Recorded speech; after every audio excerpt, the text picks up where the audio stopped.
Support for Iowa Catholic Radio and the Uncommon Good provided by Mercy College of Health Sciences. Learn more at mchs.edu.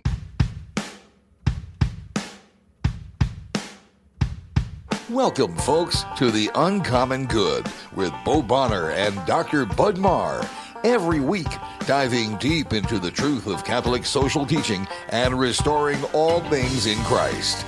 The Uncommon Good is on the air. I'm Bo Bonner. I'm Dr. Bud Marr. We're coming to you from these United States of America, here in the middle of the country, good old Des Moines, Iowa, at the confluence of the two majestic rivers, the Des Moines, the Raccoon, both getting a little bit of rain, but could use some more. At any rate, we're here in the middle of things.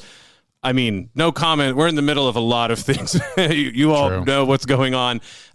So before we even get started in the show, God bless America. God bless Iowa. God bless Des Moines. God bless all of you. Let's be prayerful about wherever you find yourself in these momentous days. I'm Bo Bonner. I'm the Senior Advisor for Mission Initiatives over at Mercy College of Health Sciences. Bud, who are you? I am the Dean of Liberal Arts and Sciences at the same college. That is it's just very convenient. While they do underwrite the show. They do underwrite the show. Thank you, Mercy College of Health Sciences, for underwriting the show, mchs.edu. What's also convenient is now, Bud, that all of the leaves have fallen. I don't know if all, but they're getting there. That starts to mean you can just see it in their eyes that students are getting ready to get done with the semester, do their finals, such like that. That means we got a whole new group that starts in spring because Mercy College of Health Sciences, there are many different programs that start at many different times. But if you are interested in extending the healing ministry of the Sisters of Mercy, certainly please go check out mchs.edu. Yeah, I hope this isn't too much inside baseball, but we had the Higher Learning Commission on campus this last week. I think it went pretty well. No, it's always a good exercise to sort of like comb through what you're doing, explain it to others. Well, and I mean, like you said, not to get into details because I don't think it's a violation of anything, but we're not going to do it.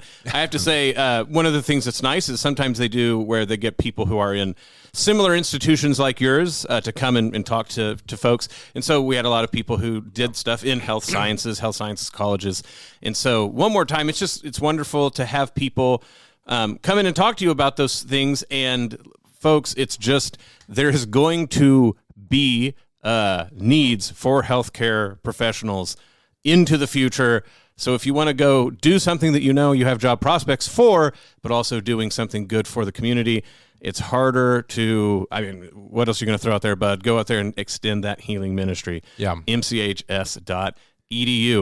But we are taking a little bit of a break from what we've been doing here in the beginning of the year. I know we've done a few interviews. It's always good to give people a breather. If you're just throwing Catholic social principles at them like 24/7 machine gun mode, maybe it gets a little intense. But I think it's a great so we took a break last week to sort of celebrate the season, October 31st into the Day of the Dead and all that stuff like this. Today, we're going to talk with an Uncommon Good all-star, Dave Plisky, who is the Director of Product and Innovation for DeSales Media out in New York City. He was on a thing that we did together at Notre Dame called the Church Communication Ecology Program, where we really talked about church in the digital life. The DeSales Media, though, have done this study where they are really asking about what are the practices of Catholics, so to speak, in the pews, the ones who at least go to Mass once a week. They got so much he came and talked about that. They got so much information. He came back to talk to us about how they reapproach that data to mine even more nuggets of truth from it. And so we get to talk to him today. Yeah, I think you're going to want to tune in to today's show. Stay on board with us. We've been talking to Dave in the lead up of this interview and some really fascinating stuff around how people are thinking in the pews, how parishes could think about moving folks from sort of like some level of engagement to intentional disciples, and then getting into how technology is influencing these conversations. I mean, I think if you're someone who attends church regularly or you're involved in some sort of leadership role at your parish, like this is going to be a great conversation. A lot of wonderful ideas about meeting youth, plugging people in more deeply, all those sorts of things. And Dave just has a pleasant voice, doesn't he? He's pleasant. He was always the calming influence with our group out there at Notre Dame. It sounds like they're doing a podcast, but I think he could have a full-time radio job. Not on this show. I'm not giving up the chair. Yep, good. Just easy listening, but it will be a soothing hour for you all. Absolutely. This is the Uncommon Good. Bo Bonner, Dr. Bud Marr. Stick around. We'll be back right after this.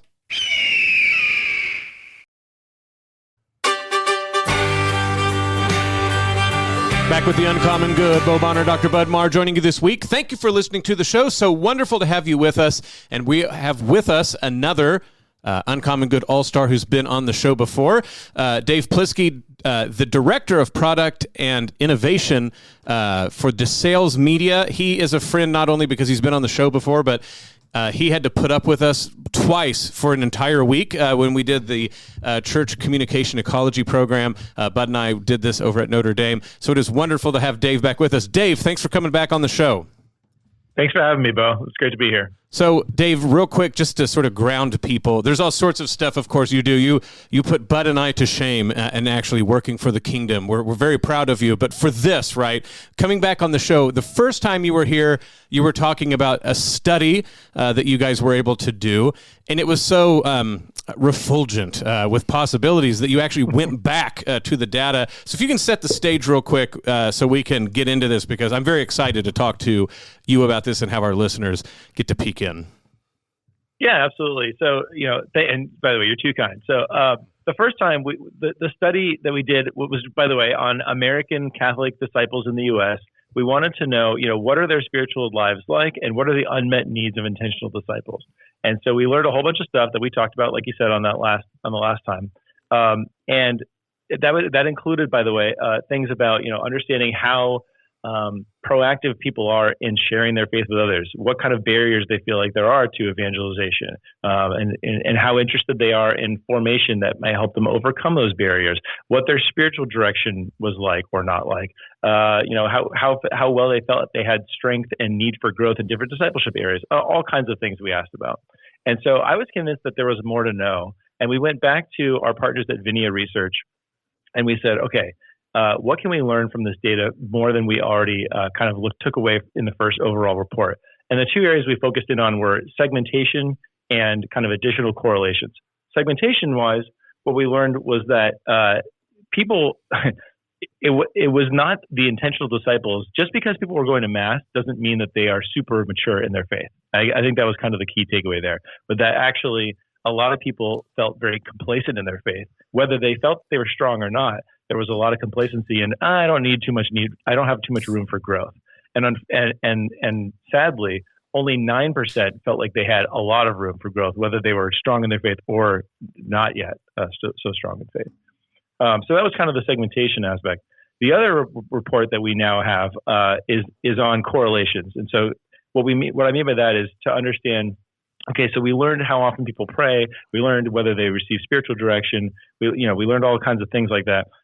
My question was, is there a correlation between, Mass attendance, time in prayer, days in prayer, and spiritual direction, or whatever else that we asked about? And the answer is there is. There is a strong correlation. So to answer that question, there is a clear link between worship, prayer, and spiritual direction. It seems that the more of one, the more of the other is likely. So it's nice it's what you would expect, but it is nice to have kind of statistically significant data behind it. Well, so Dave, I know that I can remember sitting, I think, in a bus talking to you about this, about how is it that, we who do things for the church within nonprofits attached to the church, it's really hard to go find data. And all I can say is the years since we've talked about this, I've become more and more just, cognizant. There's a T-shirt that if I want to buy and give to everyone I know who has to work in administration, and it says, "That's not very data-driven of you, is it?" Because everyone talks about being data-driven, but it's usually we drive we want something, and then we kind of go find data afterwards. So I want to commend for the audience who's listening, who might not spend every day knee-deep in data. I'm impressed how much you guys went to try to pay attention to the numbers for themselves and what they had to say, rather than we had, it's not that you guys were immediately like, well, we have A, B, and C we want to do, and we're going to go try to find the data that would verify what we're up to. You can't look at a presentation and know that. This is something that you kind of have to know the people who are about it. And so I just want to make a pitch that is, when it comes to ethically looking for data and seeing what it might be able to do for us, for the church, I really want to commend your guys' approach to all of this. And going back to the data, I think, shows this even more. Thank you. I appreciate that. And that is exactly what we were trying to do is, so often in the church, people are satisfied with reaching, just one soul, that kind of mindset. And okay, there's a beauty to that. And I'm not disagreeing that each person should be met. And even if we do something that, let's say we run an event at the parish and only 5 people show up and we were expecting 100, was it amazing? Was it great that we were able to offer that thing to those 5 people? Sure, it was. But if you were expecting 100 people, I bet you those 5 people had a different experience than they could have if you were trying to gear something that was only for 5 people. It could have been a lot more intimate experience. It probably would have been better relationship building and so forth. But really, this is coming from being good stewards of the resources, right? By spending a few $1,000s doing research up front, like you're saying, we're not, I come from a marketing background, and the worst thing a marketing person can do is to either rely on their hunches or think that everyone else is just like them. The reality is I don't represent most Catholics, and I shouldn't be able to just spend money and hope it works. So that's to your point. That's why we did this.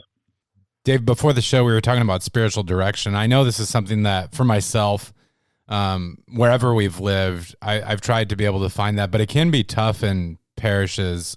Just especially, I know it's not only clerics who give spiritual direction, but it's kind of naturally who you turn to, and they're pulled in so many different directions. You were sharing some interesting connections while we were talking. I guess this is very broad, but how do you see the church here in America doing with that, and how is it helping people when they are able to tap that resource? Yeah, so we've been unpacking all these insights through a series of webinars that we're doing, which people can find out about, by the way, on religiontoreality.org. And our second one, which is available to watch, was on spiritual direction. And we were joined by a couple guests, one of which was Father Boniface Hicks, who is you know him? Oh, yeah. We actually, I have personal friends currently going through his program, and I suggested they go there, so he kind of owes me money. No, I'm joking.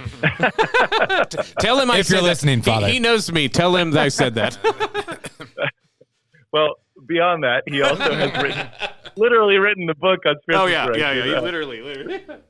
knows what he's talking about, as well as Dr. Greg Popchak, who is probably a known Catholic counselor and has trained spiritual directors and so forth.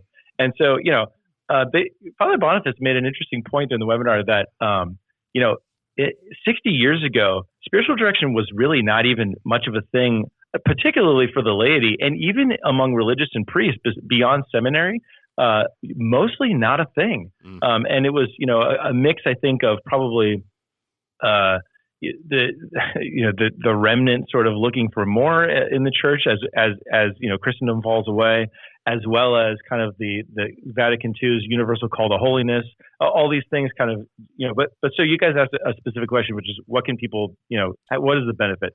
I mean, the purpose of spiritual direction is to have someone who is helping you notice how God is working in your life, right? To draw more deeply into a relationship with the Lord. And doing so with someone who is literally trained in helping people to recognize how God's working. And so, yeah, I mean, I guess my question would be, what isn't the benefit of that? Right? But yeah, so one of the things that the study found, fascinatingly to me, 100% of the people who said that they received spiritual direction said that it was available in their parish or in a spiritual community in which they belong. To me, that, and by the way, that's a wild stat when you're talking about like a couple thousand respondents. I think probably some people didn't quite know what we meant by spiritual direction. We tried to define it. Maybe it wasn't long enough to do it justice, and maybe they thought that seeing their priest outside of a confessional was that. But I think a lot of people did know what we were talking about because they recognized that they used to receive it and don't anymore, or something like that. And so my big takeaway to that is if more people knew about it, more people would do it. And particularly if more people knew how to find one, they would do it. I can share my personal story.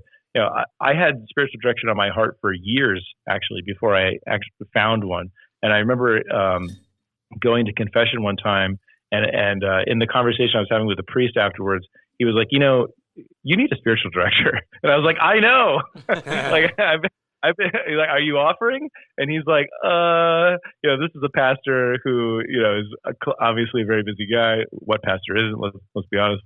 And he's like, why don't you come back to me if you can't find someone? And I think that's a legitimate response, because these guys don't have the time. And in fact, one of the reasons people said that they didn't have a spiritual director is they felt guilty asking, a priest to do it, knowing how slammed for time they are.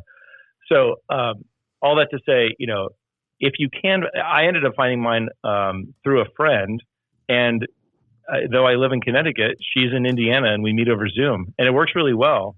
I think this is so online spiritual direction was another thing we asked about in the study, and people do have a hunger for it, particularly those without spiritual directors currently, and particularly those who are open to growth in faith in general are more open to online spiritual direction. So I thought that was encouraging. I know Bo has a question, but I appreciate that priest saying to you, because I have been in confessional lines where I think spiritual direction was happening. Yeah, that's right. This based on the pace of the line. Did you ask that question? You should. That's your next survey. Is, are you the reason that confession lines are taking so long? And do you need to stop? No, I'm kidding. Is it really their fault? I feel like some of that's on the priest too. Right? Oh yeah. Some of them want to talk.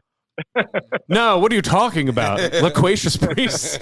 Who would know one? Yeah, no, okay, yeah. All right, we need to stop there before we get this shut down by the Vatican. No, so sorry to dork back out about the data stuff. But again, it's easy to think data and marketing and looking into correlation and things like this is benign, or I don't know, maybe even innate, right? It's like, oh yeah, you just go look at this stuff. The sort of expertise it takes to even, like it's you guys had to go partner with someone, and like things like, let's really think about the questions we're going to ask. There's an art and science to just even pulling the thing off that I think sometimes church, nonprofit people miss out on.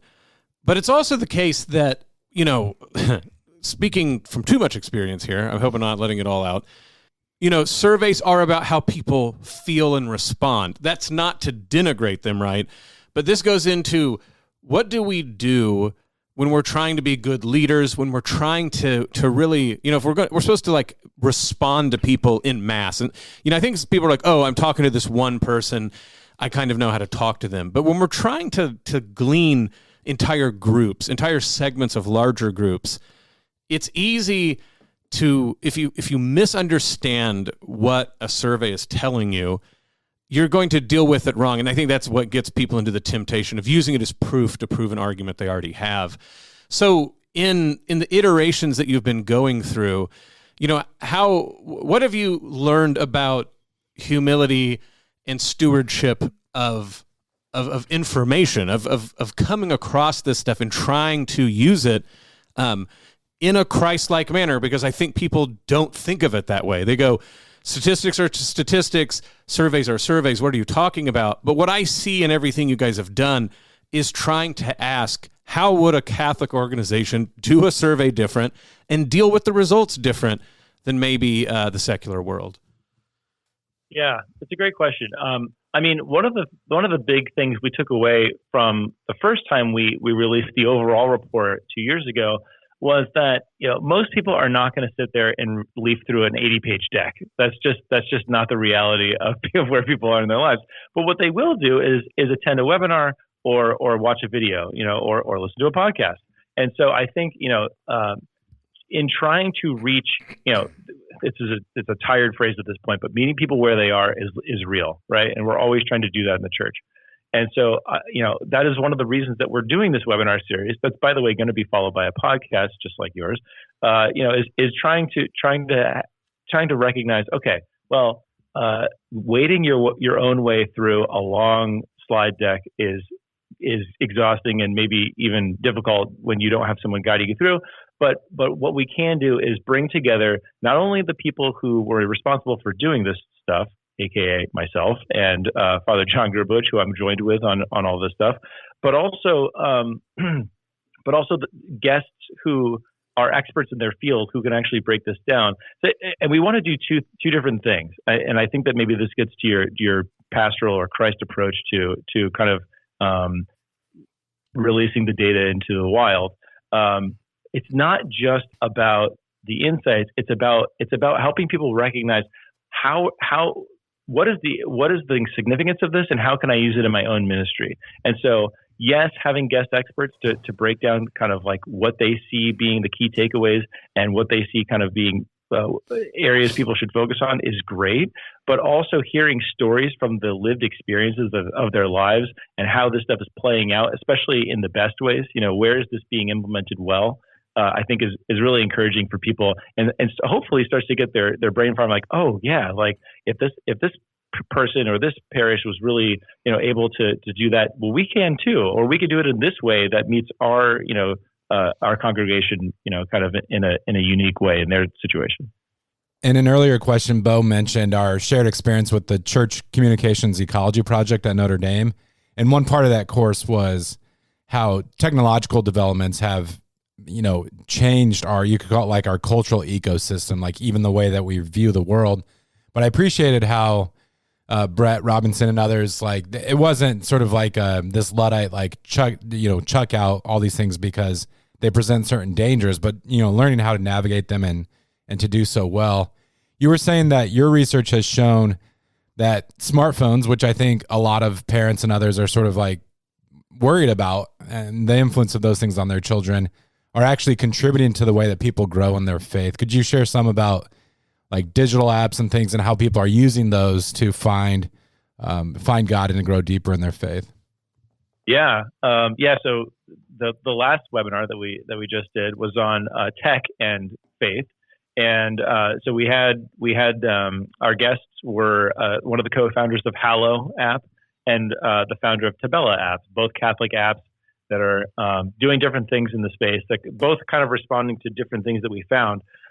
One of the things we found was that folks who use Catholic apps, or let's say faith apps in general, are 5% more likely to pray every day of the week than those who aren't. It's not a huge difference, but it is a statistically significant difference.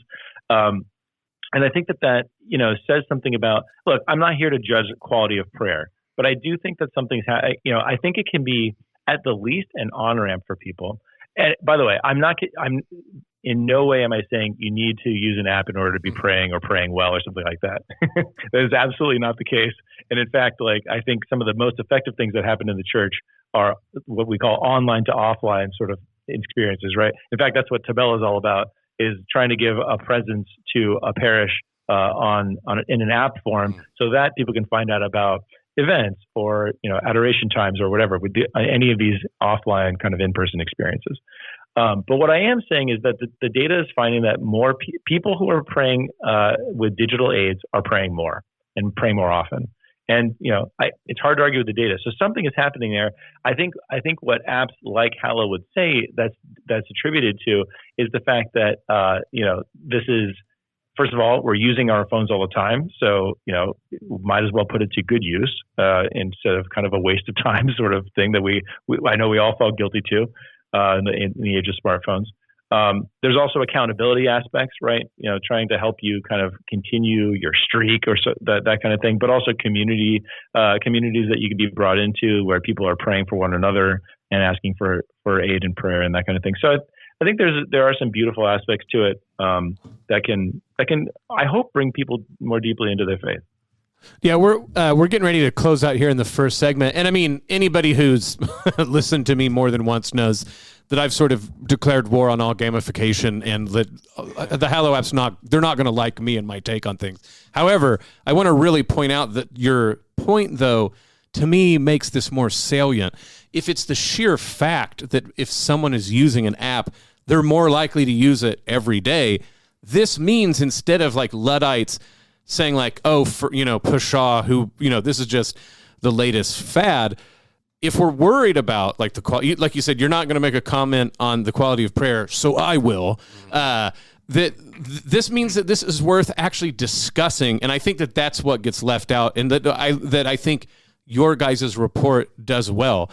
Is this is a fact for most people, and this correlates with precisely the sort of people that some, I'd say, quote unquote, anti-tech people act like it shouldn't, right? Like if the idea is any interaction with modern technology, like just makes your soul become a dried up raisin, it's not bearing out in the data. That means it's important for all of us who have a particular worry, for instance, maybe about like the form of a medium, that your guys' data shows it's time for us to grow up and admit the sort of era we live in and have those sort of discussions. This is The Uncommon Good. Bo Bonner, Dr. Bud Marr. Stick around. We'll be back right after this.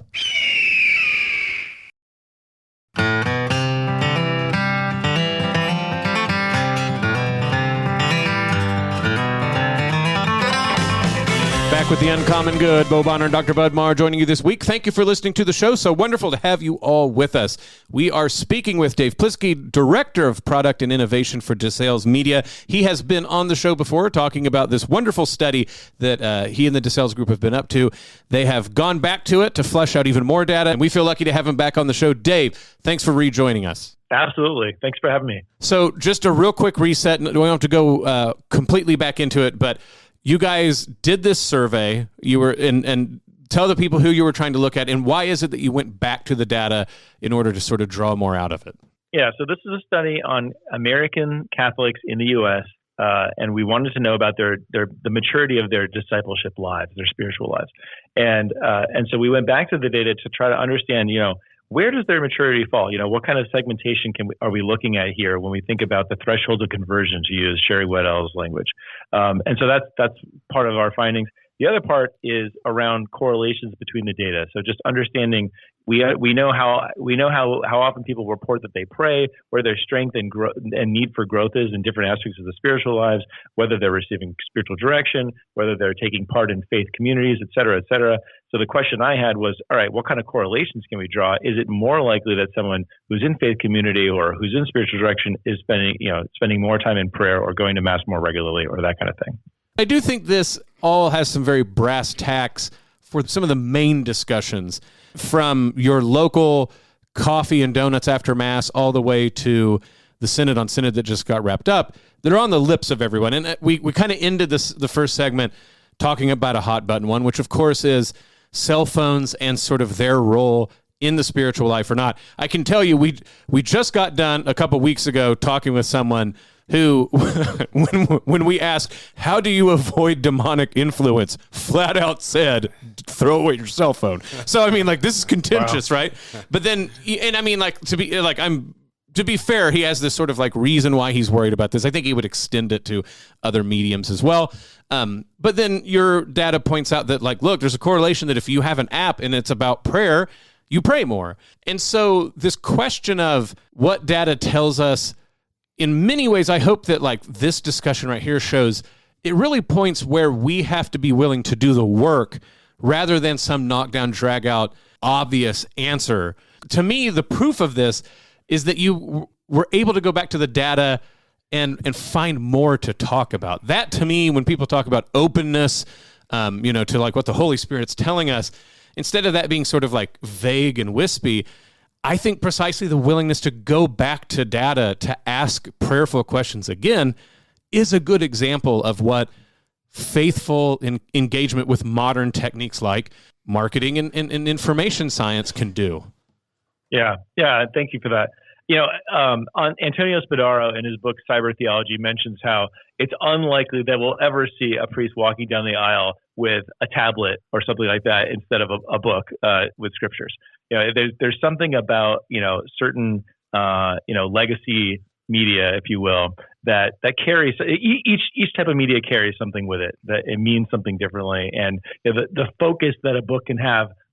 Obviously, any type of cell phone that's got apps on it is never going to have that type of focus, and that's part of the problem. And that's right. In fact, Hallow, who we talked to in our webinar on faith and technology, which, by the way, anyone can reach at religiontoreality.org. They talked about how they have a digital detox component right in their own app. So this is definitely a recognized issue. What I would say about this in particular is, let's think about who this is for.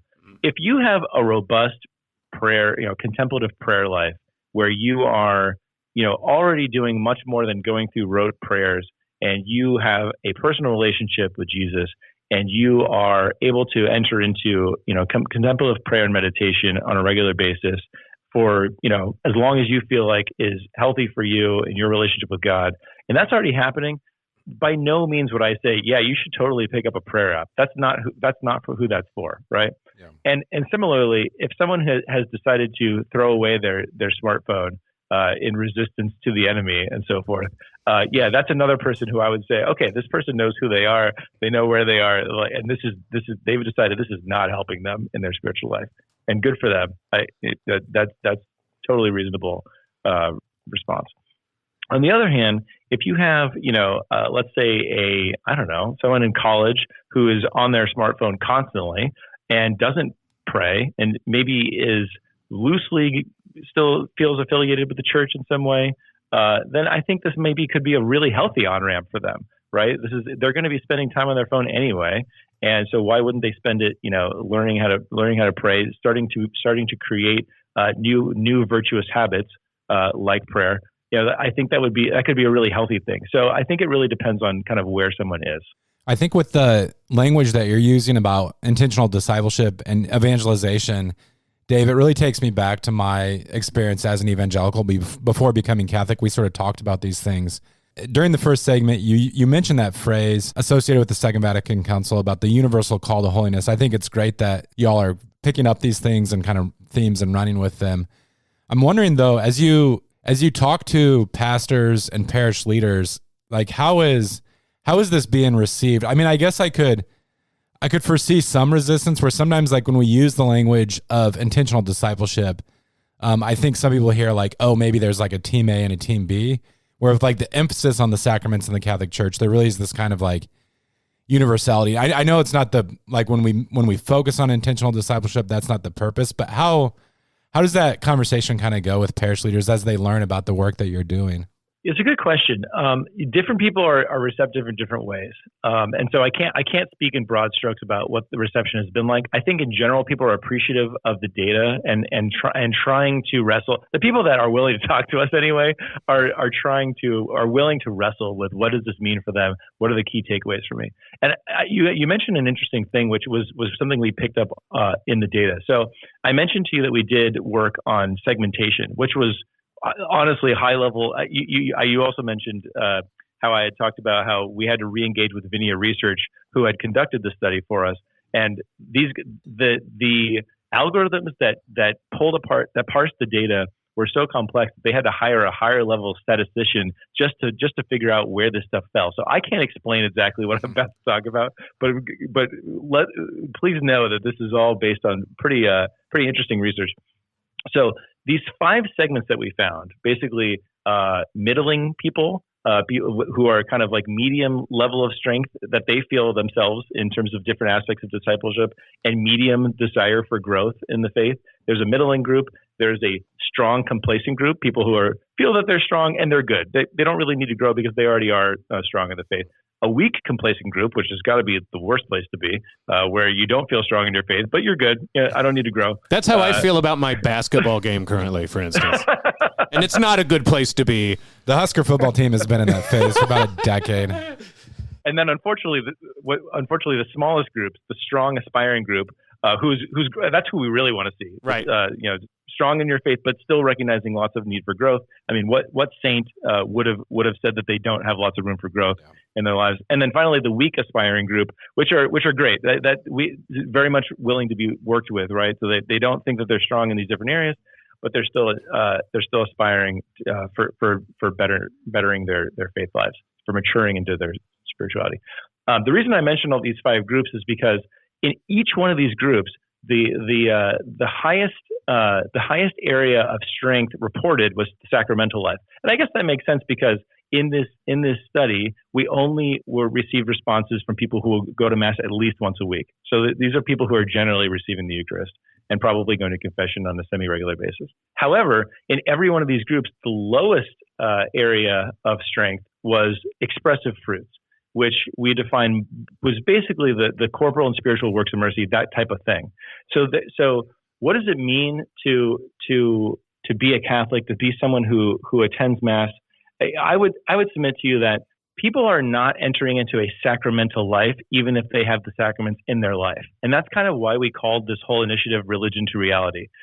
People are kind of going into church, to Mass on Sundays, and kind of checking the box and moving on with their lives. And they're compartmentalizing their spiritual life. And they're saying, yeah, I'm a super Catholic person on Sundays, but then I'm afraid of talking about my faith the rest of the week. Or I make sure to receive the Eucharist. I make sure to receive Jesus in the Eucharist on Sundays, but then I don't notice the transcendent quality of every person I meet and all that is in the world the rest of the week. I'm happy to try to be reconciled with my sins with God, but I'm not looking to counsel the doubtful or all the things that we're called to do. All the things that Jesus himself is saying. It was not just go and receive the Eucharist. And so this is the compartmentalization that we're trying to get away from. In fact, I think I'll say one more thing. I think I used the term spiritual life earlier, and I'm trying to get away from that. What we need to be living is integrated lives where we move from just this kind of disintegrated religion that we feel like is just a part of our lives to the reality of we are living integrated lives in every part of our lives. We're living our faiths out. That's religion to reality. Well, and I mean, look, when I get on to people who have a sort of gamified approach to the faith digitally, it makes tons of sense to me that they're doing that because they already have a gamified relationship to the sacraments.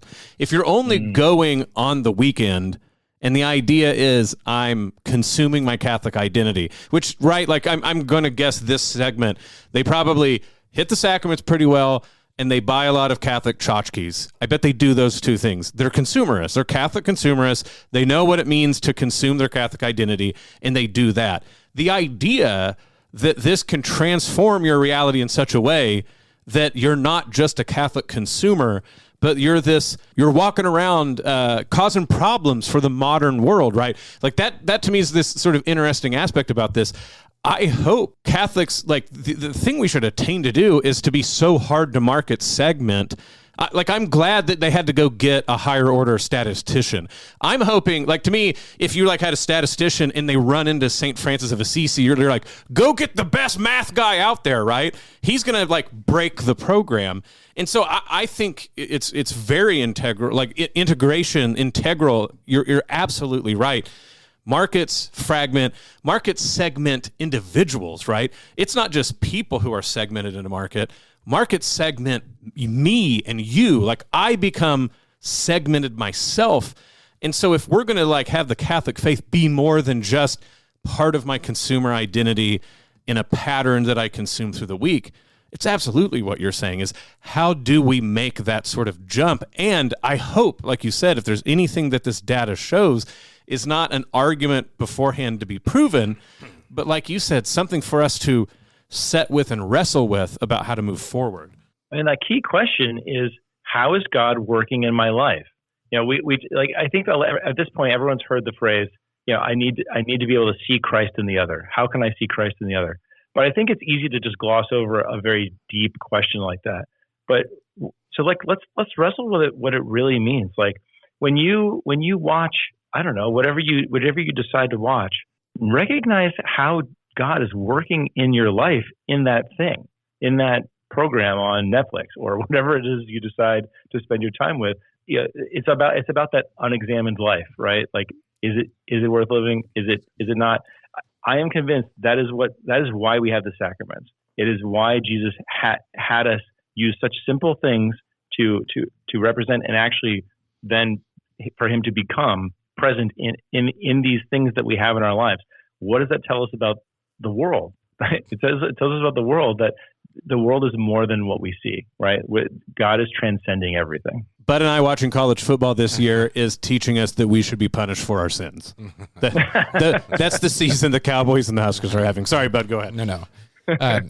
One thing that jumped out to me about your research, Dave, or the results, is how many Catholics are interested in developing evangelization skills. Like 76% of respondents were either moderately or extremely interested in that. I think in a church that for the last few decades has talked a lot about evangelization, that's really encouraging. But again, drawing on my own experience, before becoming Catholic, we were sort of like, well, we're the Christians who share the faith. And it, from an outsider's perspective, it sometimes felt like Catholics sort of like they had their experience, but it was more insular. But I mean, you're seeing a real a real groundswell of this desire to want to share the faith, but the research also looked like it showed that a lot of Catholics don't know where to start, or they're nervous about that prospect. This is open-ended, but could you say more about like what you found in that area? Absolutely. So, we asked, what's holding you back from sharing your faith with others? Some of those key things were situational appropriateness was the number one response there. Lack of confidence, lack of knowing how to start conversations, not wanting to offend, lack of experience. The good thing is there are programs, and so I'll say two things. There are programs that the Catholic Church has responded with. There are ministries that are literally designed for this, right? So the Evangelical Catholic comes to mind. This is a ministry who I've worked with. DeSales had our directors kind of go through this program that's normally meant for parishes, normally meant for people who are pretty far along in their faith, who are maybe kind of feels a little bit stalled. They're like, I want to be a missionary disciple, but I just don't know where to start. And they try to help people to recognize, actually, as lay people, you are called to live, to kind of witness your faith in the world. And so rather than just starting another ministry in the church that serves other people already in the church, let's go out and into the apostolate and actually start some kind of small group that helps kind of you walk with people in some kind of accompaniment fashion. So this type of stuff is happening, and that's the formation that they need. But I will say that it starts and it ends, which makes it into a program. I think what we really need to do is to adopt process, like new ways of being. Have you guys heard of that book, Atomic Habits? It's James Clear wrote this kind of self-help type of book about how to transform the habits of your life. And what he says is actually a pretty Christian message, which is about transforming the kind of who you are, and how you recognize yourself to be in the world through the process of your life, rather than just kind of like programs or things. A habit is easy to form when it's indicative of the type of person that you have now said that you are, right? Rather than say that, let's say you're a smoker. If you say, I'm working on quitting, that is not the same thing as saying, I am not a smoker. Someone who's not a smoker will not smoke a cigarette. That is it. And so by kind of, I guess it's a positive affirmation type of way to be, but rather than behavioral, it's identity level stuff that you're now kind of changing. You're trying to become who you are meant to be in God. And I think this goes back, and we're getting too bad. We're running out of time here soon, but this gets back one more time to the cell phone stuff, and take the smoking, right? It's easy in our day and age to think like, well, I'm really working on quitting smoking because I follow all these accounts about quitting smoking, and Instagram is just full of smoke, like I'm quitting smoking. So I'm on the verge of quitting smoking. And this is because the internet has allowed, and cell phones particularly, I should say, give us like 1,000 tiny movements of the will, but no deep movements of the will. And so you can even be exhausted at the end of the day of like just going through the internet and barely doing anything, which is different than like the deep level, I am not going to smoke. And so when I hear you say that there's people like, well, how do I start? How do I get going down the road of being a missionary disciple, of doing the corporal and spiritual works of mercy? I think this goes back to, we are a very impetuous culture, and we're a very incontinent culture, right? Like everything teaches our wills to not make deep movements. And so to your point about like, the internet is a mission territory. And so if you're going to have people doom scrolling, we better be in the doom scroll in the hopes that people see us as a different way. But I want to like land on one last thing that you mentioned during the break.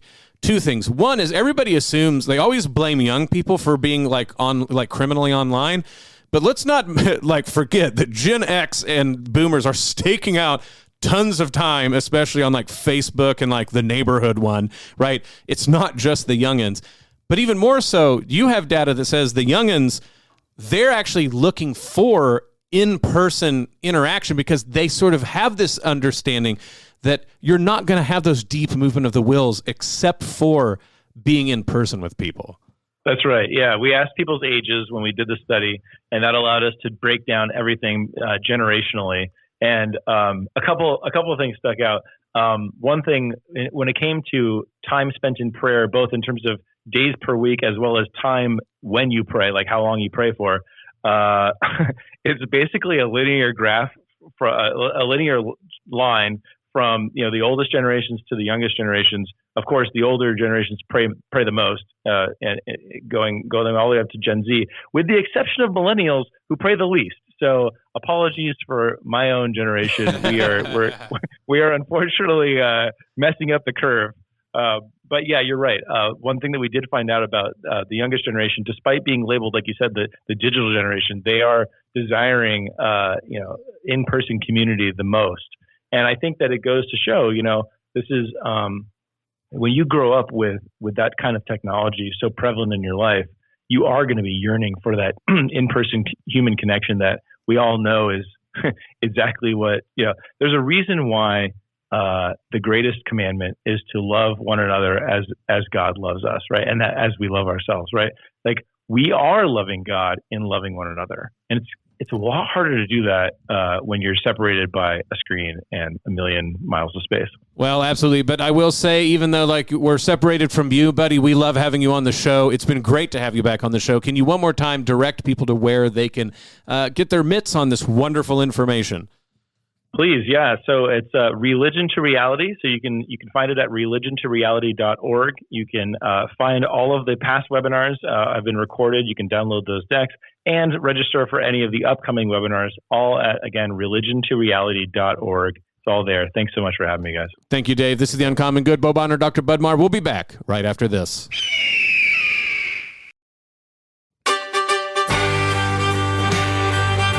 Back with The Uncommon Good. Bo Bonner, Dr. Bud Marr joining you this week. Thank you for listening to the show. I already am thinking of ways to implement some of the things that Dave pointed out. Yeah, I think what I took away in large part was just there's a lot of opportunity there. And I don't think we have to be fearful of the future. There's, people are hungry for a deeper faith. And, our current context presents some challenges, but in all of those things, there's embedded great opportunity as well. In the year 2000. No, okay, go ahead. I know. I hope I never sound too much like an old fart on this show. No matter what age that you are, please join us in our prayer life here at Iowa Catholic Radio. So we pray the Rosary on air at 4 a.m., 10 a.m., and then 8:30 p.m. The Chapel of Divine Mercy is prayed right before 4 p.m., so 3:56. And then you can also use the Iowa Catholic Radio app, not only to stay up to date with all that's going on at the station, but also to pray the Rosary anytime, anywhere. And if you want to make sure to stay plugged into what Iowa Catholic Radio is doing, go to iowacatholicradio.com to the events page where you can see events. But that's just honest truth in advertising, right? The events bar shows what events are going on. So coming up, just a few, November 16th in West Des Moines at 10 a.m. at the Valley Community Center, Born to Run 5K and 1 mile fun run. As we always point out, you will not see Bud and I there, but we hope all of you runner types go have a great time. April 2nd, I know this is talking about in spring, but this is going to be an evening with Father Mike Schmitz. The Iowa Catholic Radio Network invites you to an evening with Father Mike Schmitz as we embark on our 20th year of connecting listeners to Christ and His church wherever they may be on their faith journey. Sign up today to be notified when tickets go on sale. This is sort of I don't want to say the replacement, but instead of having something I know in December that's for the community, we're going to do this in April. It's going to be very Lenten, so don't think that we're sort of eschewing like that it's Lent. It's going to be, of course, it's always great to have brothers and sisters together in Christ, so it's not going to be fuddy-duddy or anything like that, but it's very much thinking about Lent, helping us have a good Lent into Easter, and then also honestly appealing for that almsgiving that's coming up to make sure that in this 20th year that Iowa Catholic Radio has been on the planet doing the Lord's work, that we can make the sort of financial contributions that look to tomorrow and help us really have that firm foundation. And so even right now, we're asking you, it's not just the people behind the mics, behind the boards, or behind the desk. It is your ministry as well. You make it possible with your prayers, with your volunteer. But you also make it possible by materially supporting Iowa Catholic Radio. We ask you to prayerfully do so. You can do that with the donate button on iowacatholicradio.com and the Iowa Catholic Radio app, or you can call or text 515-223-1150. And I know there are folks who will get back to you or talk to you right then about donating to make this ministry work. Bud, fantastic show. Thanks for making my day and week more data-driven. For sure. We kind of got into this with Father Dave last week, but it is November. Please remember the faithful departed, all your loved ones, and know that we're praying for you, thankful for you during this season of gratitude as well. Amen. May the peace of Christ reign in our hearts, family, city, state, nation, solar system, galaxy, the whole kit and caboodle. This is The Uncommon Good, and we'll be back next week. The Uncommon Good with Bo Bonner and Dr. Bud Marr is heard every week on wonderful Catholic stations like this one, and anytime on podcast. Just search for The Uncommon Good. Support for Iowa Catholic Radio and The Uncommon Good provided by Mercy College of Health Sciences. Learn more at mchs.edu.